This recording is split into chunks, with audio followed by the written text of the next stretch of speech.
Hello friends.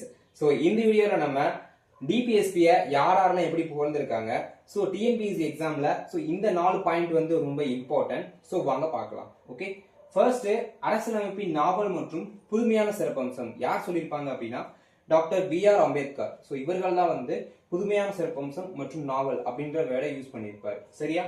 So அரசியலமைப்பின் மனசாட்சி அப்படின்னா கிராண்டில் ஆஸ்டின் தான் சொல்லியிருப்பார். ஓகே, மனசாட்சின்ற வேர்டு வந்து டிபிஎஸ்பிக்கு இவர் தான் ப்ரொவைட் பண்ணியிருப்பார். ஓகே, தேர்ட் வந்து டிபிஎஸ்பி அரசியலமைப்புக்கு வாழ்க்கை தரும் ஒன்று அப்படின்னு சொல்லியிருப்பது யாருன்னா எல்எம் சிங்வி அவர்கள் தான் வந்து வாழ்க்கை தரும் ஒன்று அப்படிங்கிற வேர்டை வந்து பயன்படுத்தியிருப்பார். ஓகே, ஸோ ஃபோர்த் ஒன்று டிபிஎஸ்பியை உணர்ச்சிகளின் குப்பை கூடை அப்படின்னு சொன்னவர் யார் அப்படின்னா டிடி கிருஷ்ணமாச்சாரி. ஓகே, ஸோ குப்பை கூடைன்ற வார்த்தை வந்தாலே கிருஷ்ணமாச்சாரி தான் அந்த வார்த்தையை பயன்படுத்தியிருப்பாங்க டிபிஎஸ்பிக்கு. ஓகே, ஸோ இந்த 4 பாயிண்ட்டுமே ரொம்ப இம்பார்ட்டன்ட் எக்ஸாம் பாயிண்ட் ஆஃப் வியூல தெரிஞ்சுக்கோங்க. ஓகே, ஸோ இந்த வீடியோ பிடிச்சிருந்துச்சுன்னா ஃபாலோ பண்ணிக்கோங்க.